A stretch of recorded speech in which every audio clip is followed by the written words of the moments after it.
Hello everyone. जैसा कि मैं ऑलरेडी बताया था कि हम लोग सरफेस केमिस्ट्री चैप्टर को लेक्चर के माध्यम से कवर करने वाले हैं और ये सरफेस केमिस्ट्री चैप्टर का फर्स्ट लेक्चर है।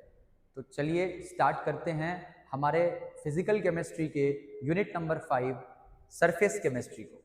इस चैप्टर को स्टार्ट करने से पहले मैं आपको बता दूं कि आपको इस चैप्टर का नोट्स बिल्कुल वैसे ही बनाना है जैसे आप क्लासरूम में बैठ करके बाकी चैप्टर्स का नोट्स बनाए हो, ताकि एग्जाम के टाइम आप प्रॉपर तरीके से इसको रिवाइज कर सको।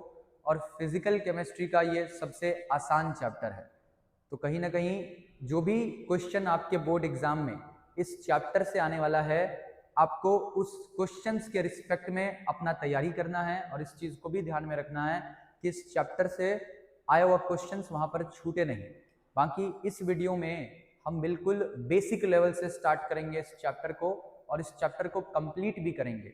इस लेक्चर के दौरान, इस लेक्चर सीरीज के दौरान हम लोग इस चैप्टर को बेसिक लेवल से स्टार्ट करेंगे और कंप्लीट भी करेंगे और एग्जाम में आने वाले सारे टॉपिक्स को कवर करेंगे। एग्जाम में किस प्रकार का क्वेश्चन आता है उन सारी बातों को कवर करेंगे। तो चलिए स्टार्ट करते हैं इस चैप्टर को।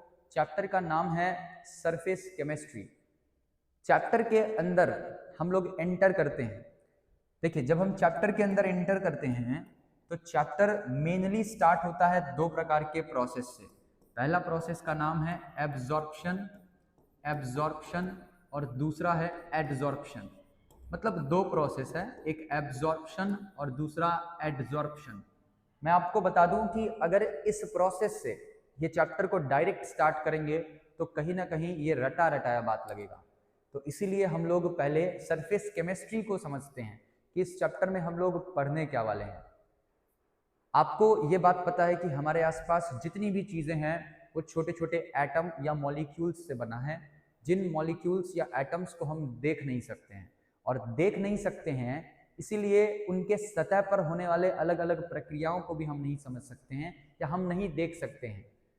अभी तक हमने उसके बारे में नहीं जाना है, तो अभी तक हम उन प्रक्रियाओं से वंचित हैं। हमें उन प्रक्रियाओं के बारे में नहीं पता है, हमें उस प्रोसेस के बारे में नहीं पता है। लेकिन इस चैप्टर में, सरफेस केमिस्ट्री में, किसी भी सब्सटेंस के, किसी भी ऑब्जेक्ट के सतह पर होने वाले प्रोसेस को हम लोग कवर करने वाले हैं।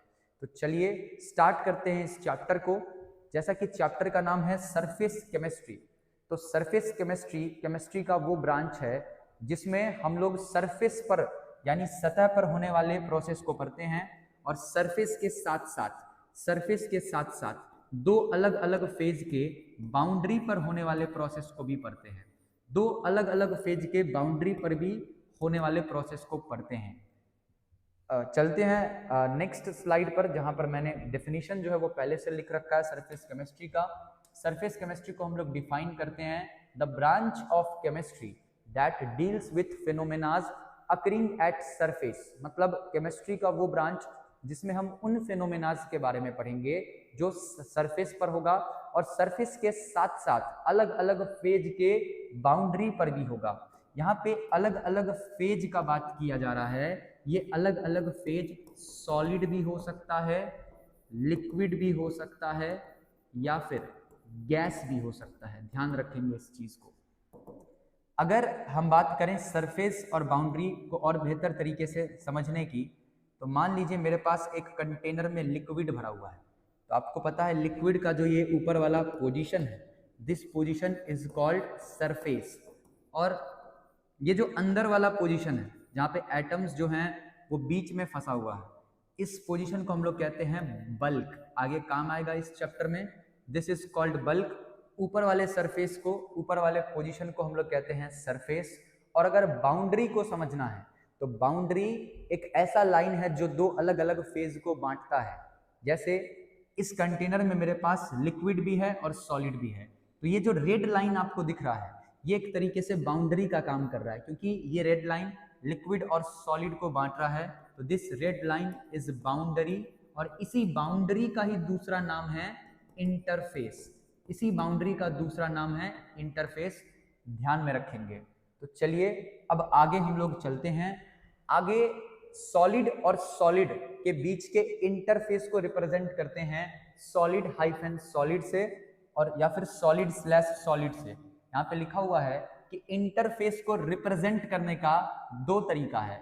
अगर सॉलिड और लिक्विड के बीच के इंटरफेस को रिप्रेजेंट करना है, दर्शाना है, तो हम लोग सॉलिड हाइफन सॉलिड लिख सकते हैं, या सॉलिड लिक्विड के बीच के इंटरफेस को दिखाना है तो सॉलिड हाइफन लिक्विड या सॉलिड स्लैश लिक्विड लिख सकते हैं। यानी स्लैश और हाइफन की मदद से हम लोग अलग अलग इंटरफेस को रिप्रेजेंट कर सकते हैं। उसके बाद कुछ ऐसे फिनोमेनाज जो कि सरफेस पर होते हैं, जिसको इस चैप्टर में हम लोग पढ़ने वाले हैं, उन फिनोमेनाज का अगर हम एग्जाम्पल लें तो सबसे पहले मान लीजिए हमारे पास आ जाएगा क्रिस्टलाइजेशन। क्रिस्टलाइजेशन एक सरफेस फिनोमेना है। इसके बाद डिसोल्यूशन एक सरफेस फिनोमेना है। डिसोल्यूशन एक सरफेस फिनोमेना है। इसके बाद इसी चैप्टर में हम लोग कैटालिसिस पढ़ेंगे। कैटालिसिस भी एक सरफेस फिनोमेना है। तो ये कुछ ऐसे प्रोसेसेस हैं, चाहे क्रिस्टलाइजेशन हो, डिसोल्यूशन हो, कैटालिसिस हो, या फिर एक और एग्जांपल लेते हैं कोरोजन, जंग लगना। कोरोजन भी एक सरफेस फिनोमेना है, सतह पर होने वाला प्रक्रिया है, और उसको भी हम लोग सरफेस केमिस्ट्री में ही पढ़ते हैं, या फिर सतह पर होता है, कैसे होता है, नहीं होता है, इन सारी बातों को हम लोग इस चैप्टर में पढ़ने वाले हैं। तो अभी तक हमने ये बात जाना कि सरफेस केमिस्ट्री का वो ब्रांच है जिसके अंदर हम लोग सरफेस पर होने वाले अलग अलग प्रोसेस को पढ़ेंगे, और सरफेस के साथ साथ बाउंड्री या इंटरफेस पर होने वाले प्रोसेस को भी पढ़ेंगे। सरफेस किसको कहते हैं मैंने बता दिया, बाउंड्री किसको कहते हैं ये भी हमने समझ लिया है। अब अगर हम आगे चलें तो दो गैस के बीच में कभी भी इंटरफेस क्रिएट नहीं हो सकता है। दो गैस अगर दो तरफ किसी भी कंटेनर में अगर हम दो तरफ गैस डाल दें तो गैस के बीच में कभी इंटरफेस क्रिएट नहीं हो सकता है, क्योंकि जो गैसेस होते हैं वो मिक्सिबल होते हैं। दो गैस हमेशा आपस में मिक्स हो जाएगा, तो दो गैस के बीच में कभी भी इंटरफेस क्रिएट नहीं हो सकता है। बाकी सारे केसेस में इंटरफेस क्रिएट हो सकता है, सॉलिड लिक्विड में, सॉलिड गैस में, सॉलिड में। चलिए आगे चलते हैं। अब जैसा कि मैंने स्टार्टिंग में बताया था कि इस चैप्टर पे अगर हम बात करें या इस चैप्टर को हम समझना चाहें तो ये चैप्टर स्टार्ट होगा एडजॉर्प्शन या एब्जॉर्प्शन वाले प्रोसेस से। लेकिन एडजॉर्प्शन और एब्जॉर्प्शन को समझने के लिए हमें ये समझना पड़ेगा कि किसी पार्टिकुलर सॉलिड में, मैं एक एग्जांपल लेता हूँ। मान लीजिए कि हमारे पास एक पार्टिकुलर सॉलिड है। इस सॉलिड के अंदर बहुत सारे पार्टिकल्स मौजूद हैं। कुछ पार्टिकल्स सरफेस पर है, जैसे ये पार्टिकल सरफेस पर है। ये जो ऊपर में पार्टिकल है, this particle is present at surface, और जो ये पार्टिकल है ये बल्क में मौजूद है, क्योंकि ये चारों तरफ पार्टिकल से घिरा है तो ये बल्क में मौजूद है।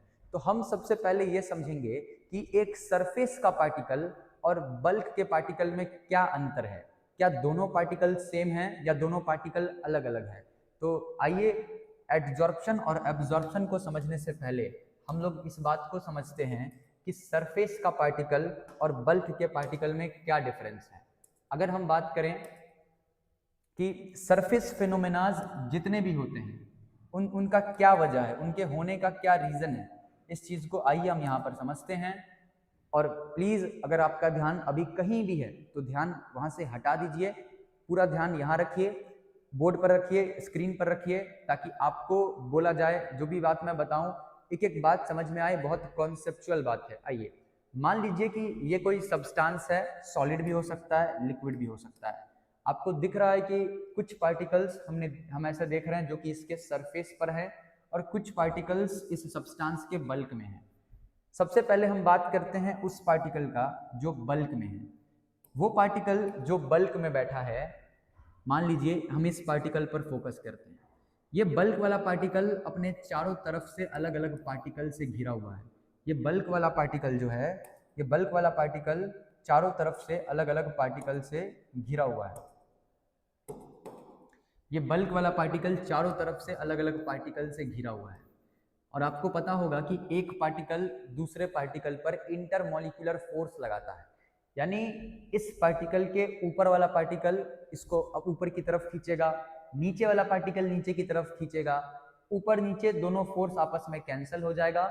वैसे ही लेफ्ट और राइट का भी फोर्स आपस में कैंसिल हो जाएगा। यानी वो पार्टिकल जो बल्क में बैठा है उस पर ओवरऑल फोर्स जो है ओवरऑल फोर्स यानी नेट फोर्स किसके बराबर है, 0 के बराबर है। लेकिन वहीं अगर मैं उस पार्टिकल की बात करूं जो सरफेस पर बैठा है, सरफेस वाले पार्टिकल को कंसिडर करें, तो लेफ्ट वाला पार्टिकल इसको अपनी तरफ खींचेगा, राइट वाला पार्टिकल इसको अपनी तरफ खींचेगा। लेफ्ट और राइट का ओवरऑल फोर्स कैंसिल हो जाएगा। नीचे वाला पार्टिकल अपनी तरफ खींच रहा है, लेकिन उसको बैलेंस करने के लिए ऊपर की तरफ कोई पार्टिकल नहीं है। मतलब ये जो पार्टिकल है जो कि सरफेस पर बैठा है, ध्यान रखिए सरफेस पर बैठा है, इस सरफेस पर बैठे पार्टिकल पर जो नेट फोर्स है वो 0 के बराबर नहीं है। और नेट फोर्स 0 के बराबर नहीं है मतलब इसका एनर्जी ज्यादा है बल्क पार्टिकल के कंपैरिजन में, और एनर्जी ज्यादा है यानी कहीं ना कहीं इसका स्टेबिलिटी कम है। बल्क में जो पार्टिकल बैठा है वो अपना मस्त जिंदगी जी रहा है, उस पर नेट फोर्स 0 के बराबर है क्योंकि उसको हर डायरेक्शन से पार्टिकल अपनी तरफ खींच रहा है, नेट फोर्स 0 के बराबर हो जा रहा है। लेकिन वो पार्टिकल जो सतह पर सरफेस पर बैठा है उस पर टोटल नेट फोर्स 0 के बराबर नहीं है, और इसी वजह से जो पार्टिकल सरफेस पर बैठा है वो पार्टिकल स्टेबल नहीं है। तो ये कैसे स्टेबल हो सकता है? ये सरफेस वाला पार्टिकल तभी स्टेबल हो सकता है जब इस सरफेस वाले पार्टिकल के ऊपर एक दूसरा पार्टिकल आकर के बैठ जाए। अगर मान लीजिए सरफेस वाले पार्टिकल के ऊपर एक नया पार्टिकल आकर के ऐसे बैठ जाएगा, तो ये जो पार्टिकल आएगा वो इस सरफेस के पार्टिकल को स्टेबल कर देगा, क्योंकि जो नीचे से फोर्स लग रहा है उस फोर्स को ये पार्टिकल बैलेंस कर देगा और सरफेस का पार्टिकल स्टेबल हो जाएगा। तो यहां से आपको बस ये बात पता चला, एक बहुत साधारण बात पता चला कि किसी भी पार्टिकुलर सब्सटेंस के अंदर वैसे पार्टिकल जो सरफेस पर बैठे हैं या वैसे पार्टिकल जो बल्क पर बैठे हैं, दोनों एक जैसे नहीं है, दोनों में अंतर है। जो पार्टिकल सरफेस पर बैठा है वो थोड़ा अनस्टेबल है, और वो पार्टिकल जो बल्क में बैठा है वो कहीं ना कहीं स्टेबल है।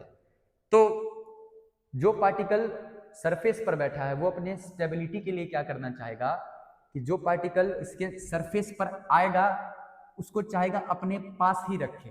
तो मैं दो वर्ड का इस्तेमाल कर रहा हूं, अट्रैक्ट एंड रिटेन। जो पार्टिकल सरफेस पर बैठा है इसके पास ये क्षमता है कि किसी पार्टिकुलर फॉरेन पार्टिकल को ये अट्रैक्ट करे, अपनी तरफ खींच ले और अपने सतह पर रोक के रखे, यानी उसको रिटेन करके रखे। तो अगर आप इस फिनोमेना को समझ पाए हो तो एडजॉर्प्शन और एब्जॉर्प्शन समझना आपके लिए काफी आसान हो जाएगा। क्या बोला मैं, एक बार फिर से रिपीट कर रहा हूं, किसी भी पार्टिकुलर सब्सटेंस के अंदर सरफेस वाला जो पार्टिकल होता है वो और बल्क वाला जो पार्टिकल होता है वो दोनों में डिफरेंस होता है। तो आइए समझते हैं कि सरफेस फिनोमेनास जो भी हम लोग इस चैप्टर में पढ़ने वाले हैं वो होता क्यों है, उसका क्या वजह है। तो particles at bulk are surrounded by 4 particles. जो पार्टिकल बल्क में है वो चारों तरफ से पार्टिकल से घिरा हुआ है। So intermolecular force of attraction is balanced. तो इंटरमॉलिक्यूलर फोर्स ऑफ अट्रैक्शन जो है वो बैलेंस्ड है। यानी बल्क पार्टिकल की बात करें, अगर हम बात करें बल्क पार्टिकल की, तो ध्यान दीजिएगा जो बल्क का पार्टिकल है उसका एनर्जी कम है और ये ज्यादा स्टेबल है।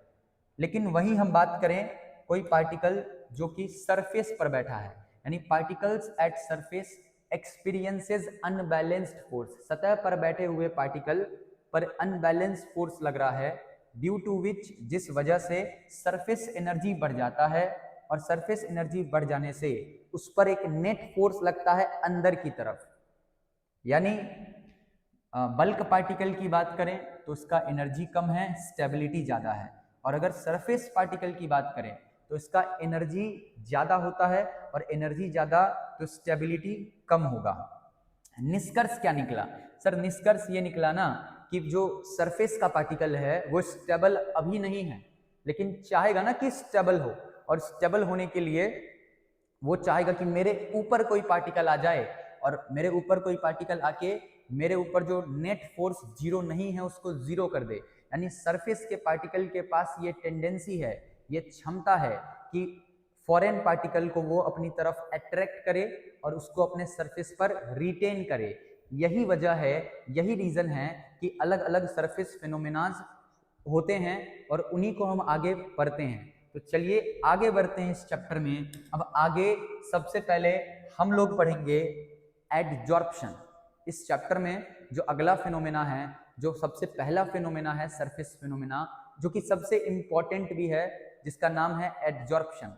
एडजॉर्प्शन का मतलब है कि वैसा प्रक्रिया जिसमें किसी भी सब्सटेंस के सतह पर, सिर्फ सरफेस पर पार्टिकल्स आते हैं, इकट्ठा हो जाते हैं सतह पर, बल्क में नहीं। याद रखिए, एक ऐसा प्रोसेस जिसमें पार्टिकल्स किसी दूसरे सब्सटेंस या किसी सब्सटेंस के सरफेस पर आके इकट्ठा हो जाए, उस प्रोसेस को बोलते हैं adsorption. The process of accumulation. Accumulation का मतलब इकट्ठा होना ऑफ मॉलिक्यूलर स्पीशीज। अब जो लोग सरफेस पर आकर के इकट्ठा हो रहे हैं वो एटम हो सकते हैं, आयंस हो सकते हैं, मॉलिक्यूल्स हो सकते हैं, कुछ भी हो सकते हैं, लेकिन ये इकट्ठा होंगे सरफेस पर, ना कि बल्क में। Surface rather then in bulk, और इसी प्रक्रिया को हम लोग बोलते हैं एडजॉर्प्शन। और एडजॉर्प्शन वाला जो प्रक्रिया है ये सिर्फ और सिर्फ सरफेस पर होता है, सिर्फ और सिर्फ सतह पर होता है, इसीलिए एडजॉर्प्शन को ही हम लोग सरफेस फिनोमेना भी कहते हैं। तो adsorption is called surface phenomena, ध्यान रखेंगे। एडजॉर्प्शन एक सरफेस फिनोमेना है, और कहीं ना कहीं अगर हम डायग्राम की मदद से एडजॉर्प्शन को समझना चाहें तो मान लीजिए कि ये कोई सब्सटेंस है, ये कोई भी सब्सटेंस है, तो होगा क्या कि इस सब्सटेंस के सतह पर, इस सब्सटेंस के सरफेस पर पार्टिकल्स आके इकट्ठा होंगे। इस सब्सटेंस के सरफेस पर अगर पार्टिकल्स आके इकट्ठा हो रहे हैं, बल्क में नहीं हो रहे हैं, सिर्फ सरफेस पर हो रहे हैं, तो ये जो प्रोसेस है, इसी प्रोसेस को हम लोग कहते हैं एडजॉर्प्शन। ध्यान रखिएगा, इसी प्रोसेस को हम लोग कहते हैं एडजॉर्प्शन। अब एडजॉर्प्शन का काफ़ी सारा एग्जाम्पल है जो हमारे आसपास है, जिसका जिक्र हम लोग इस चैप्टर में करेंगे, लेकिन उससे पहले यहाँ पर दो नया टर्म आ रहा है हमारे सामने, उस नए टर्म को समझते हैं। जो पार्टिकल्स आके चिपक रहे हैं, जो पार्टिकल्स सरफेस पर आकर के चिपक रहे हैं, उन पार्टिकल्स को हम लोग कहते हैं adsorbate. They are called adsorbate. और जिस पर चिपक रहे हैं, जिस सब्सटेंस पर चिपक रहे हैं, उसको हम लोग कहते हैं एडजॉर्बेंट। एडजॉर्बेट, जो चिपक रहा है वो एडजॉर्बेट, और जिस पर चिपक रहा है इट इज कॉल्ड एडजॉर्बेंट। और याद रखिए, एडजॉर्प्शन एक ऐसा प्रोसेस है जिसमें पार्टिकल्स सिर्फ और सिर्फ सरफेस पर आकर के चिपकता है, बल्क में नहीं चिपकता है। यानी adsorption is not a bulk phenomena, adsorption is a surface phenomena. और इसी प्रोसेस को हम लोग क्या कह सकते हैं? This is adsorption, this is adsorption. चलिए अब आगे चलते हैं। आगे अगर हम लोग बात करें तो कुछ कुछ टर्म्स हैं, इस चीज को समझ लेते हैं। काफी बार एग्जाम में एडजॉर्बेट और एडजॉर्बेंट का भी डेफिनेशन पूछता है, तो हम लोग एडजॉर्बेट और एडजॉर्बेंट का डेफिनेशन भी लिख लेते हैं। अगर हम बात करें एडजॉर्बेट का, तो वो पार्टिकल जो आके इकट्ठा हो रहा है, यानी the particle which gets accumulated at the surface is called adsorbate. तो इसका डेफिनेशन हम लोग लिख लेते हैं, है ना। द पार्टिकल्स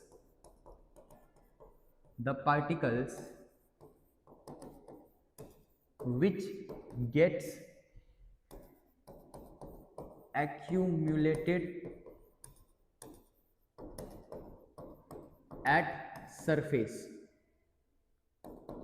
is called, इसी को हम लोग बोलेंगे एडजॉर्बेट। ठीक है, देखिए एडजॉर्बेट के तौर पर इस चैप्टर में हम लोग ज्यादातर गैस को लेने वाले हैं। एडजॉर्बेट के तौर पर इस चैप्टर में हम लोग ज्यादातर गैस को लेने वाले हैं। एडजॉर्बेंट का भी डेफिनेशन लिख लेंगे। एडजॉर्बेंट किसको बोलेंगे? तो एडजॉर्बेंट बोलेंगे उस सरफेस को, उस सतह को जिस पर पार्टिकल्स आके चिपक रहे हैं। एडजॉर्बेंट लिख लेंगे द सरफेस एट विच, मतलब वो सरफेस जिस पर पार्टिकल्स या मॉलिक्यूलर स्पीशीज भी कह सकते हैं इसको, पार्टिकल्स या मॉलिक्यूलर स्पीशीज भी कह सकते हैं, particles gets accumulated is called adsorbent। चलिए, एडजॉर्बेंट का कुछ फेमस एग्जाम्पल है या कुछ ऐसे एग्जाम्पल्स हैं जो आपको एनसीईआरटी के किताब में भी मिल जाएगा और काफ़ी बार एग्जाम में पूछता भी है, एमसीक्यू में पूछता है ये सवाल कि which of the following substances are good adsorbent. तो एडजॉर्बेंट की अगर बात करें तो एडजॉर्बेंट में हमें मिलेगा चारकोल, एक बढ़िया एडजॉर्बेंट है।